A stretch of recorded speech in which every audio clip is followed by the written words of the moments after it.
Tissaia de Vries was an archmage and part of the chapter of wizards. In fact, she was the second oldest still living mage in the world, after Hengedimdeath, when Geralt first met her. Tissaia was known for her keen and particular nature when it came to arranging every item around her symmetrically. She demanded order, not only in her life and from her peers, but the world itself. To that end, she concerned herself with not just herself, but the lives of others just as much. She felt a great deal of responsibility towards especially the common folk, as a mage, with what she could do to improve the here and now. As such, she often moved to change laws and form new theories on yet uncharted territory. She was the one who initially proposed that all mages should be forcibly sterilized because mages having babies together led to problems at birth. Most mages already lose the ability to procreate once they attune to magic. Their ovaries atrophy, among other things, but for those that don't, she proposed this solution. She also theorized that priestesses do in fact wield some form of magic, unknowingly. While in prayer, they'd enter a sort of auto-hypnosis. They would absorb energy unconsciously and acquire the ability to transform it into something like spells. Perhaps in an effort to more directly influence the mage community, Tissaia also once stepped into the role of rectoress of the magical school for sorceresses, Aretuza. During her time there, she tutored many great sorceresses, not least of all Margarita Loantil and Yennefer of Vengerberg. Tissaia was the one who came to Yennefer's bed after she'd attempted suicide at Aretuza, but she made sure to remind her young student that she had only come to her bed because she'd thought Yennefer had truly meant to die that day. "I shall take care of you, girl, because I believe it's worth it, and it'll require a good deal of work. Oh, but it will. I'll not only have to straighten your spine and shoulder blade, but also heal your hands. When you slit your wrists, you severed the tendons, and a sorceress's hands are important instruments, Yennefer." Moisture on her mouth, water. "You shall live." Tissaia's voice was matter-of-fact, grave, stern even. "Your time has not yet come. When it does, you will recall this day." Yennefer greedily sucked the moisture from a stick wrapped in a wet bandage. "I shall take care of you," Tissaia de Vries repeated, gently touching her hair. "And now we are alone here, without witnesses. No one will see, and I shan't tell anyone. Weep, girl. Have a good cry. Weep your heart out for the last time, for later you won't be able to. There is nothing more pathetic than a sorceress in tears."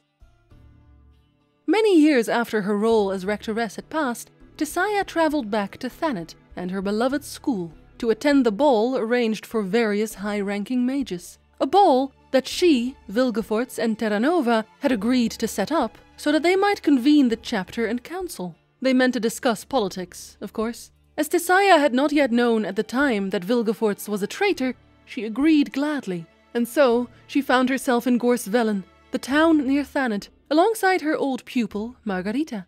It wasn't long until they also ran into Ciri, using a magical amulet, who had come to the town with Yennefer. Tissaia was convinced that Ciri was an escaped pupil from Aretuza, of course, despite Margarita's protests. Margarita was the new rectoress, but Tissaia certainly still acted as if she'd never stepped down at all. After they dragged Ciri back to Yennefer for a quick chat on who the girl really was, they took the time to sit down together in the bathhouse of the Silver Heron Inn. There, they talked about recent events a while, and of course there's plenty of discussion regarding Ciri too. Tissaia agreeing with Yennefer that Ciri should start at the lowest level, even if she'd already had some practice. The majority of Tissaia's time in the bathhouse was otherwise spent shaking her head and sighing at the antics of the other two sorceresses, while unsubtly reminding them that she used to be the rectoress of Aretuza. But the fun had to end somewhere. During the dreaded night of the Thanet Isle Ball, the mages suspected of being Nilfgaardian traitors were captured and bound by the northern mages. After they were led to a tower together where they would discuss what would happen next, Tissaia de Vries expressed her severe distaste for the goings-on quite distinctly. In fact, she didn't believe there was any betrayal going on at all, save for that of the northern mages. Before the meeting, she had asked Yennefer to bring Ciri to the tower as well, to prophesize, and when the girl did, she revealed that the war had already begun. Unfortunately for the northern mages, Sabrina Glavesig could not keep her mouth shut, and revealed that they had known about the Northern King's plans all along. Tissaia, taking this as an indication that she was right, somehow came to the conclusion that dropping the anti-magic barrier around the island was a good idea. She neutralized the dimeritium worn by the Nilfgaardian traitors, then stunned and blocked the northern mages instead. In a flash, all hell broke loose. Everyone started killing everyone. Tissaia had been wrong, but she'd realized too late the mistake she had made.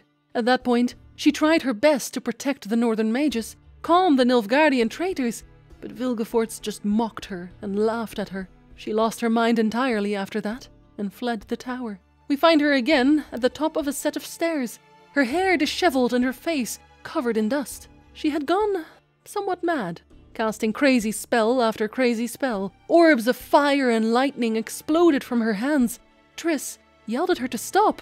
She was killing everyone, but she didn't care. She kept raving and ranting about how the northern sorceresses had betrayed them all for their kings, how they'd betrayed the Brotherhood, although she still had enough clarity of mind to help Triss teleport Geralt away to safety.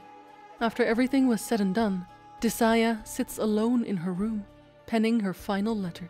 She signed it with her true name, a name no one knew, a name she had not used for a very long time, not since she became an enchantress.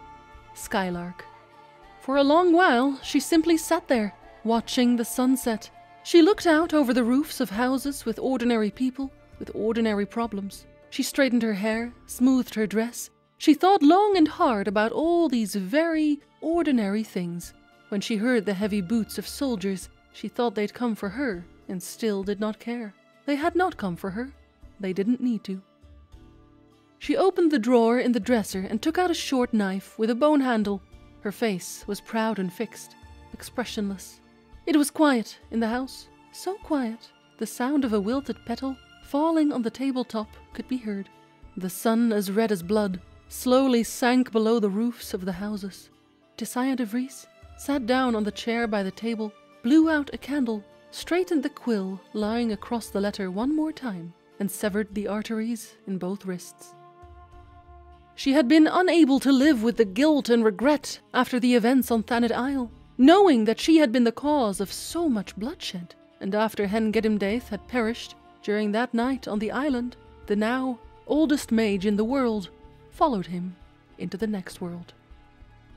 I'm sure you're not surprised, but we're not doing skits at the end cards today either. I am so sorry. My Patreons are getting titles today.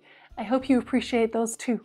Walguy the Illustrious, Robertson the Enlightened, Lochmoin the Fierce, MJ Coolsta the Impressive, Septic the Cattist, Mike Zweers the Unrelenting, Adrian Packle the Impeccable, Ray the Fortuitous, Freeman the Wise,